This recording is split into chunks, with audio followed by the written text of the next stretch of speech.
টাঙ্গাইলের ঘাটাইলে জাতীয় gold cup football tournament 2024-2025 জেলা চ্যাম্পিয়ন বালিকা এর ঘাটাইল উপজেলার কৃতি ফুটবলারের সংবর্ধনা ও প্রীতি ফুটবল ম্যাচ অনুষ্ঠিত হয়েছে।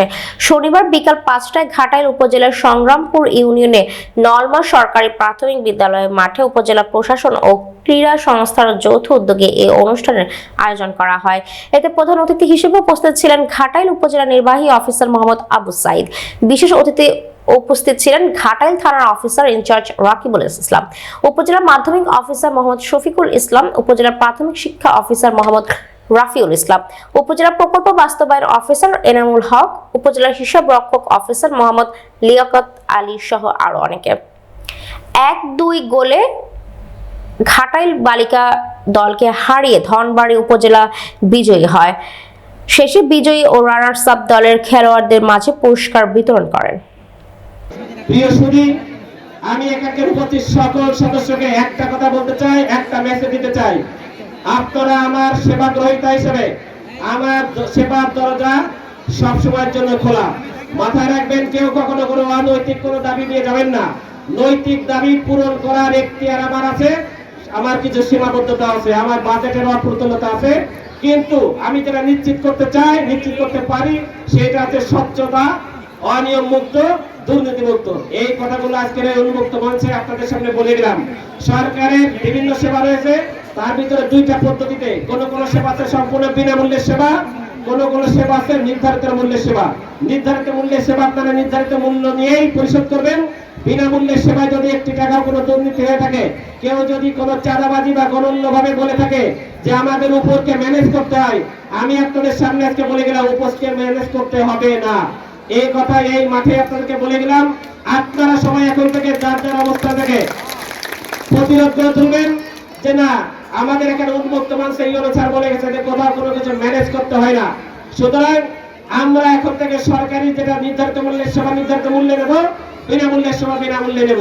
সুতরাং আজকে এখানে যে হাজার হাজার জনতা রয়েছেন, আপনাদের সবাইকে আজকের এই অনুষ্ঠানের এই সফল আয়োজন আমি দেখতে পাচ্ছি, এত মানুষ এখানে উপস্থিত এই ছোট্ট একটা মাঠে। আপনাদের জন্য আরো ভালো তো যদি এখানে একটা স্টেডিয়াম থাকতো, হতে পারতো।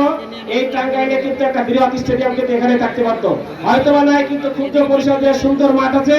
এই মাঠে প্র্যাকটিস করে কিন্তু আপনাদেরই সন্তানরা, তারা কিন্তু ঘাটাইলকে নেতৃত্ব দিয়েছে, তারা কিন্তু টাঙ্গাইলকে নেতৃত্ব দিয়েছে, তারা সারা বাংলাদেশকে নেতৃত্ব দিয়েছে। এই নেতৃত্ব দেওয়ার ফলে কিন্তু আজকের এই কৃতি সম্পন্ন অনুষ্ঠান।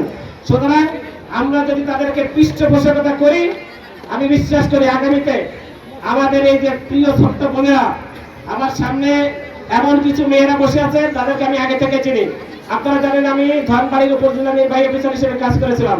এখানে অনেকে আছে, তারা ধনবাড়িতে আমার সাথে কাজ করেছে, তারা ওখানে করে মুখ উজ্জ্বল করে এসেছে। এখানে আসলাম আমার ঘাটাইলবাসী, সব মিলে কেন জানি আমার টাঙ্গাইলের সবাই যেন আমার আপন। সুতরাং এই ছোট্ট ছোট বোনেরা আগামীতে যাতে জাতীয় পর্যায়ে শুধু নয়, এরা যেন আগামীতে এমন করে স্বপ্ন দেখতে পারে। বাংলাদেশ কিন্তু এখনো পর্যন্ত অলিম্পিক্সে কোনো গোল্ড মেডেল বা কোনো মেডেল কিন্তু যেতে নাই।